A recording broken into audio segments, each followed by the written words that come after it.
Muchas gracias, muy buenas tardes a todos y todas. Primeramente, pues agradecer al Instituto Panamericano de Derecho Procesal la oportunidad de participar en esta interesante y por supuesto no concluyente mesa sobre el activismo judicial en materia de derecho constitucional. Quisiera iniciar pues recordando las frases de John Rawls, que los libertarios tenemos a veces la tendencia de querer imponer nuestras ideas a los demás, y él habla de que tenemos que resistirnos a esa tentación de querer imponer nuestras propias ideas englobantes del bien. Y por eso es bueno recordarlo y decir que viva la diferencia, que viva la gente que piensa distinto a nosotros, porque así construimos derecho y así construimos una sociedad mejor.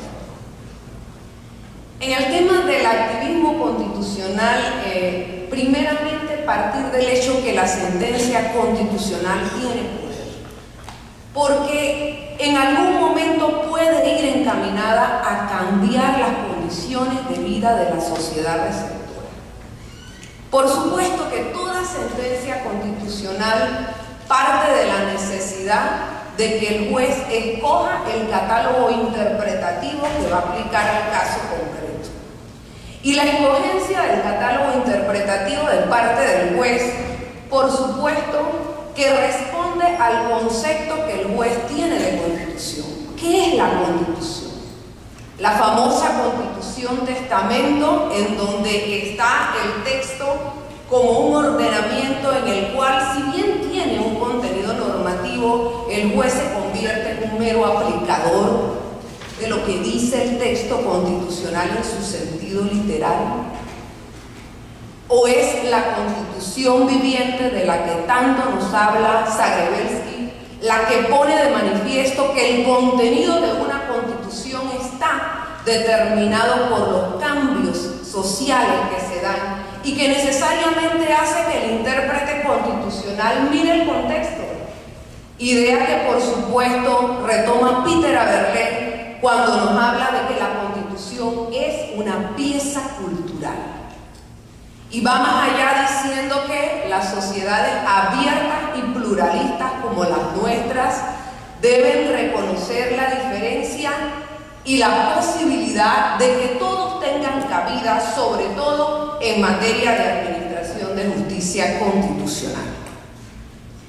Decía el doctor Bolaños que la pregunta no era si tenía que haber activismo judicial en materia constitucional o no, sino que la pregunta era qué tanto activismo judicial nuestra sociedad está dispuesta a cederle al juez. Y por supuesto que ese es un tema de confianza. Y ustedes me dirán, cuidado con la confianza al juez. Es que todo el sistema de administración de justicia, incluso la ordinaria, parte de la confianza en el juzgador, en la capacidad que tiene el juzgador no solamente para aplicar justicia en un caso concreto porque conoce la materia en la que administra justicia, sino porque además el juez es imparcial e independiente. Yo creo que eso debe ser por lo menos un punto de partida, porque de lo contrario habría que cuestionar el mismo sistema de administración de justicia. Entonces partimos de ese presupuesto que muchas veces tiene lamentables excepciones, como han visto las historias de nuestros países. Pero en definitiva, en Panamá, porque yo hablo de la experiencia de Panamá, puede haber una cabida para un activismo judicial en materia constitucional. Miren, si nosotros revisamos el diseño de la justicia constitucional panameña, es un diseño de justicia constitucional tradicional, que sigue en muchos casos el modelo de Kelsen, en donde la propia jurisprudencia nuestra ha sido muy tímida en materia de protección de derechos fundamentales, y en donde, lamentamos decirlo, pero la carga argumentativa de nuestras sentencias constitucionales no ha sido la misma. Entonces, realmente nosotros en Panamá, yo soy una convencida de que necesitamos trabajar en el diseño de una justicia constitucional a la panameña. ¿Y por qué a la panameña? Que responda a nuestras necesidades, a nuestra cultura, que responda lógicamente al mandato de la Constitución, pero que sea capaz de garantizar a ese ciudadano que acude a la Administración de Justicia Constitucional el respeto íntegro de sus derechos.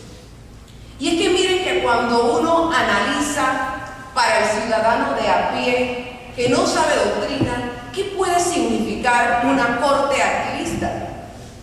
Pongamos un ejemplo. En Panamá, si ustedes ven la política de medicamentos, y ya se han dado, revisen la jurisprudencia, un señor que necesita una medicina que no está en el cuadro básico, simple y sencillamente no la va a tener. Sin embargo, una corte constitucional activista, como ha sucedido en Colombia, viendo la necesidad de este señor, va a pasar no por encima de la ley, sino que va a hacer una interpretación integral y va a defender a ese individuo, a su dignidad, a su derecho a la salud. Entonces, de eso se trata. En Colombia, por ejemplo, la sentencia 025 del año 2004, en donde la Corte reconoce en materia de desplazados, reconoce que hay una situación grave y le llama estado de cosas inconstitucional y no se conforma con aplicar justicia en el caso concreto, sino que además establece medidas en donde a través de programas de seguimiento se incorpore a la comunidad en la búsqueda de una solución de tipo permanente. Entonces, de eso estamos hablando, por supuesto, cuando decimos que estamos a favor del activismo constitucional, pero de un juez responsable. Porque la Constitución, por supuesto, establecerá el punto de partida y de llegada de la interpretación.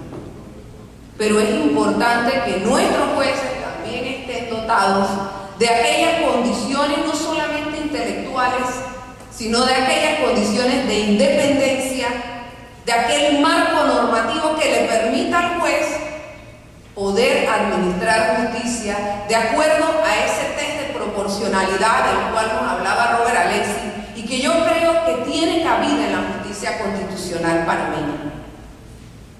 Es muy triste, ya para finalizar, porque sé que no tengo mucho tiempo, pero es muy triste una revisión a los mecanismos de la justicia constitucional panameña. Por ejemplo, el habeas data. Seguimos con un habeas data de tipo tradicional, en donde se encuentra exclusivamente consagrado o pensado por nuestra jurisprudencia para bases de datos públicos. En el amparo todavía no hemos incorporado el amparo contra actos de particulares, cuando somos uno de los pocos países en el mundo que no lo tienen.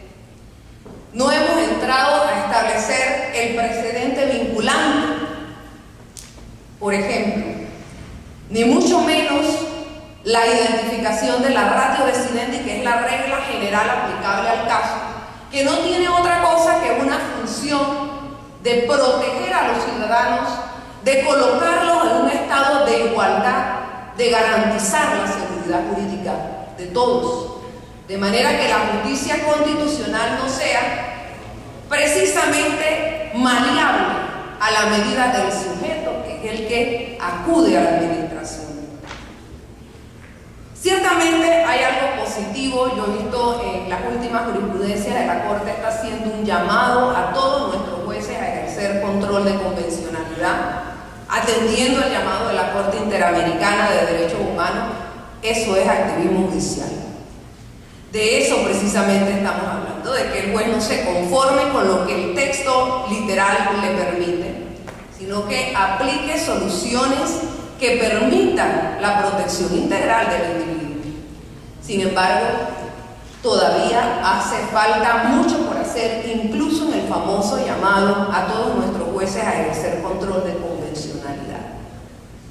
Porque ese llamado hay que concretizarlo a través de una campaña, por ejemplo, que permita a nuestros jueces formarse en el control de convencionalidad y que establezca los límites, por ejemplo, de aplicación en cada caso concreto, que se constituya, por supuesto, en una guía no solamente para los jueces, sino también para todos los justiciables. Quiero finalizar recordando pues las palabras de Eduardo Ferrer MacGregor cuando dice que los jueces constitucionales son los fieles guardianes de la democracia. Muchas gracias.